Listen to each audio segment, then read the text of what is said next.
ముస్లిం population మాత్రమే వస్తుంది. బంగ్లాదేశ్లో కూడా ఒకప్పుడు బంగ్లాదేశ్ జనాభా ఇప్పుడు 18 కోట్లు. మనకు స్వాతంత్రం వచ్చినప్పుడు 30% పాపులేషన్ ఉండే బంగ్లాదేశ్లో. అంటే 6 కోట్ల జనాభా ఉండాలి హిందూస్ది. ఇప్పుడు 6%, 7%కో పడిపోయింది. కానీ ఇప్పుడు కూడా తక్కువేం లేరు. 6%, 7%, 18 crores పాపులేషన్.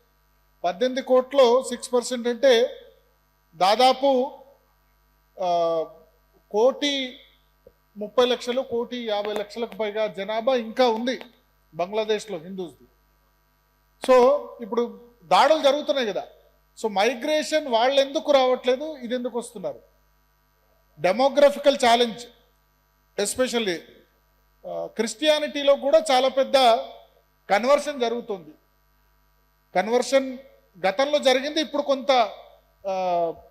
అవేర్నెస్ వచ్చి లేకపోతే అన్ని సంస్థలు కృషి చేయడం వల్ల కొంత తగ్గుండొచ్చు. ఇప్పుడు ఈ ప్రభుత్వం వచ్చిన తర్వాత ఆ ఫండ్స్ ఏదైతే ఉందో మిషనరీస్కి వచ్చే ఫండ్స్ కూడా ఆపేయడం జరిగింది. సో మేజర్ ఛాలెంజ్ ఇది, డెమోగ్రఫికల్ ఛాలెంజ్. హిందువుల జనాభా తగ్గిపోతుంది, ఇతర జనాభా పెరిగిపోతుంది. సో దాన్ని ఎట్లా బంగ్లాదేశ్లో ఉన్న హిందువులకు మనం అభయం ఇవ్వలేమా?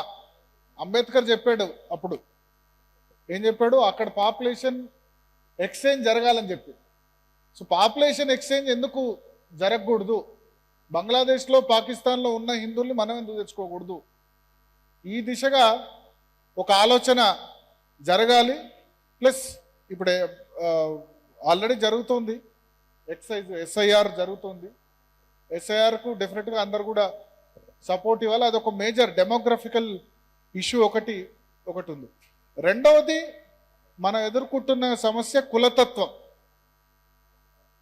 ఇటీవల మీకు అందరికీ గుర్తుంటుంది, మందల సామ్యుల్ గాంధీ భవన్ ముందు ఏం మాట్లాడో మీకు అందరికీ విన్నారు.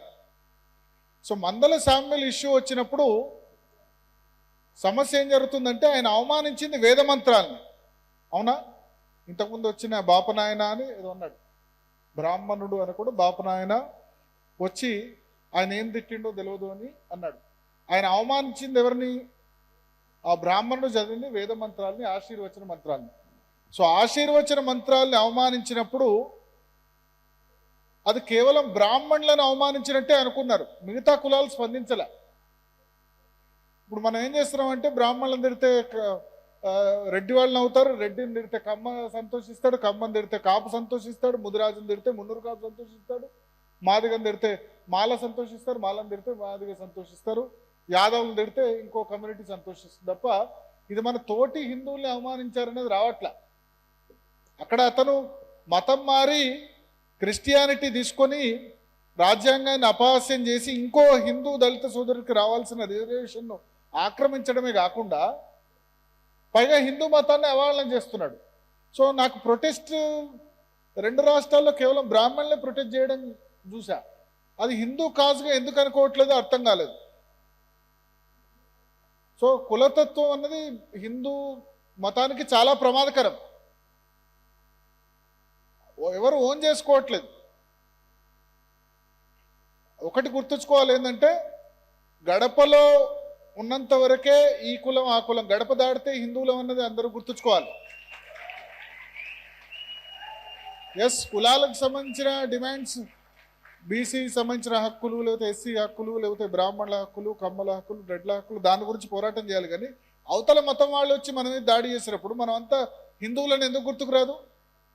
సామ్యుల్ విషయంలో నాకు సరే, ఆ సామ్యుల్ సంబంధించిన అతను మళ్ళీ విచారం వ్యక్తం చేశాడో కానీ 4-5 రోజులకే సుప్రీంకోర్టు నుంచి తీర్పు వచ్చింది.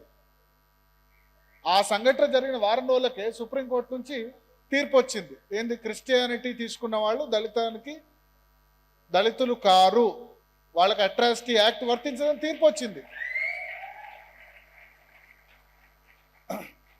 సో కులతత్వం అన్నది ప్రధానంగా హిందువులకి ఇబ్బంది అవుతుంది.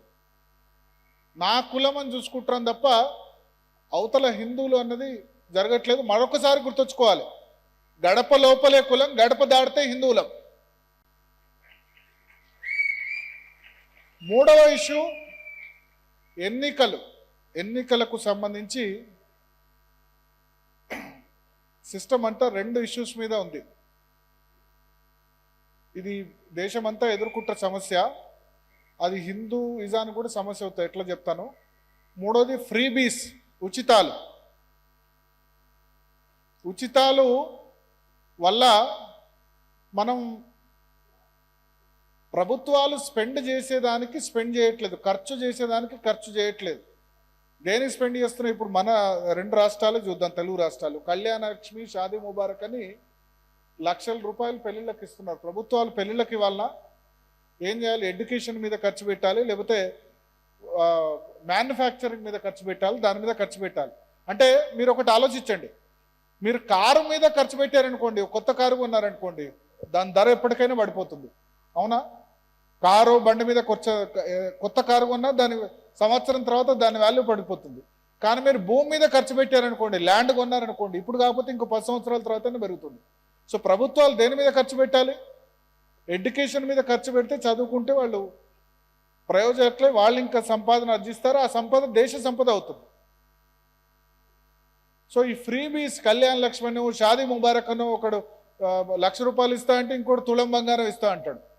తులం బంగారం అప్పుడు అనౌన్స్ చేసినప్పుడు 50,000, ఇప్పుడు 1,50,000 అయింది. ఇస్తే ఏమన్నా లాభం ఉందా? సో ఓట్లు కూడా ఈ ఫ్రీబీస్ వల్ల అవుతున్నాయి. సమస్య ఏంటంటే రాష్ట్రాలన్నీ కూడా, ఇప్పుడు తమిళనాడు చూడండి, కుక్కర్ ఇస్తాం, స్కూటీ ఇస్తాం అని చెప్తున్నాయి. సో రాష్ట్రాలన్నీ కూడా ఈ వృధా పథకాలకి ఖర్చు పెడుతున్నాయి. మన దేశ బడ్జెట్లో మళ్ళీ కేంద్ర బడ్జెట్లో 42% మళ్ళీ రాష్ట్రాలకే వెళ్తుంది. సో మనం ఖర్చు పెట్టాల్సింది ఇండస్ట్రీస్ మీద, ఎడ్యుకేషన్ మీద, దీని మీద ఖర్చు పెట్టకపోవడం వల్ల. ఫర్ ఎగ్జాంపుల్ నేను చెప్తాను, ఎందుకు ఇది ఇంపాక్ట్ చూపిస్తుందో చెప్తాను. అమెరికా దేశ రక్షణ బడ్జెట్ 90 లక్షల కోట్లు. మన total budget, India total budget 54 లక్షల కోట్లు, మొన్న ప్రవేశపెట్టిన బడ్జెట్.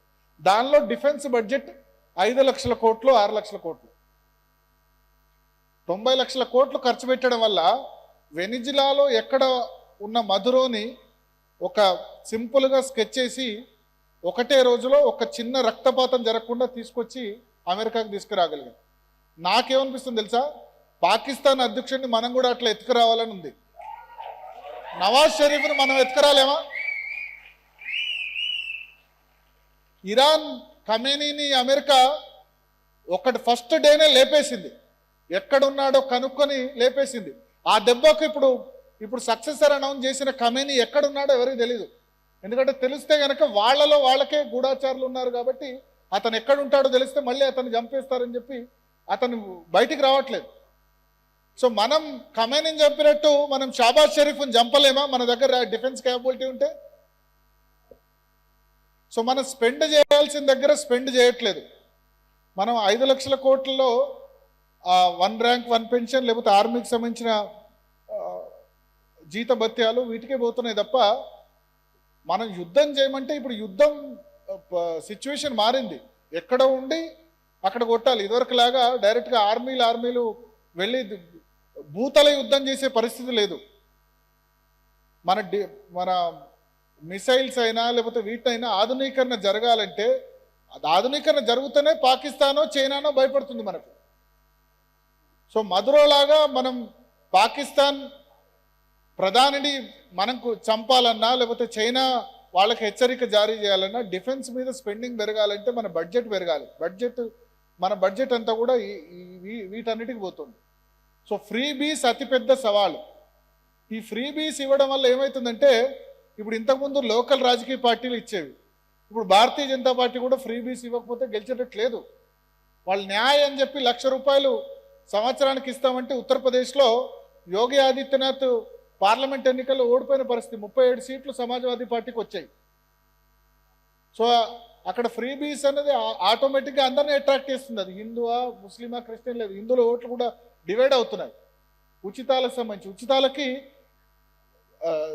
జాతీయ రాజకీయ పార్టీలు కూడా ఒక పార్టీ ఇస్తా అంటే ఇంకో పార్టీ కాదండి కదా. 4వది మనీ. ఎన్నికల్లో ధన ప్రభావం చాలా పెరుగుతోంది. ఎన్నికల్లో ధన ప్రభావం పెరగడం వల్ల ఎన్నికలకు వచ్చేసరికి నేషనలిస్టిక్ ఇష్యూస్ గుర్తుకు రావట్లేదు, జాతీయవాద ఇష్యూస్ గుర్తుకు రావట్లేదు. హిందూ మతానికి సంబంధించిన ఇష్యూ రావట్లేదు. ఎవరు డబ్బులు ఇస్తే వాళ్ళు. అప్పుడు ఏమవుతారు, అందరు హిందువులే కదా పోటీ చేసేవాళ్ళు, మేము కాదా హిందువులం అని చెప్పి డబ్బులు పెట్టిన వాడికి ఓటేస్తున్నాం.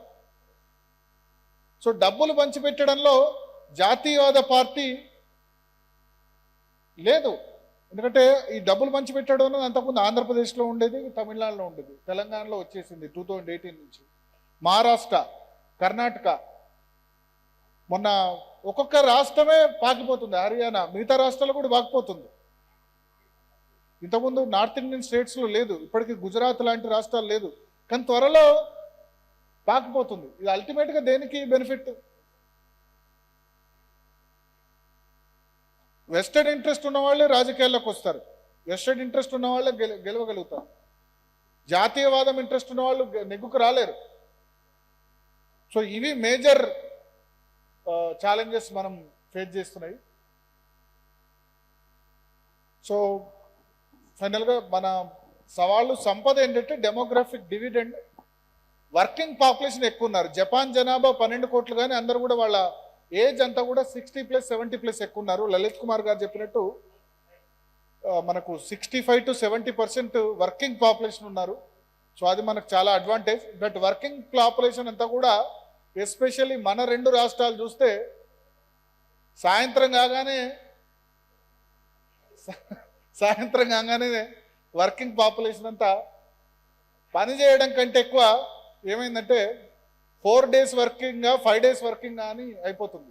నారాయణమూర్తి గారు చెప్పారు, ఇన్ఫోసిస్ నారాయణమూర్తి గారు చెప్పారు 6 days ఉండాలి కంపల్సరీ, 6 రోజులు పనిచేయాలని. కానీ ఆ డెమోగ్రఫిక్ డివిడెండ్ కాస్త యూత్ ఎక్కువ పనిచేయడానికి ఇష్టపడట్లే. జెన్జీ పని అల్టిమేట్గా ఎక్కువ దేశంలో ఎక్కువ మంది పనిచేస్తేనే దేశ సంపద పెరుగుతుంది. మన ఇండియన్స్ని అమెరికాలో వాటిలో ఎందుకు హైర్ చేస్తారంటే వాళ్ళు 5 days వర్కింగ్ 4 days వర్కింగ్ అనే ఇండియన్స్ను అమెరికన్ కంపెనీస్ హైర్ చేస్తున్నాయి. మనం కూడా మన యంగర్ జనరేషన్కి ఈ కష్టించడం నేర్పకపోతే, సాయంత్రం కాగానే దావత్ కల్చర్ అలవాటు చేస్తే, ఇంతకుముందు దావత్ అన్నది December 31st అదే ఉండదు, ఇప్పుడు రోజు దావత్ అయిపోయింది. సో ఈ సంపదని మనం క్యాచ్ చేసుకోవాల్సిన అవసరం అయితే ఖచ్చితంగా కనబడుతుంది. Thank you.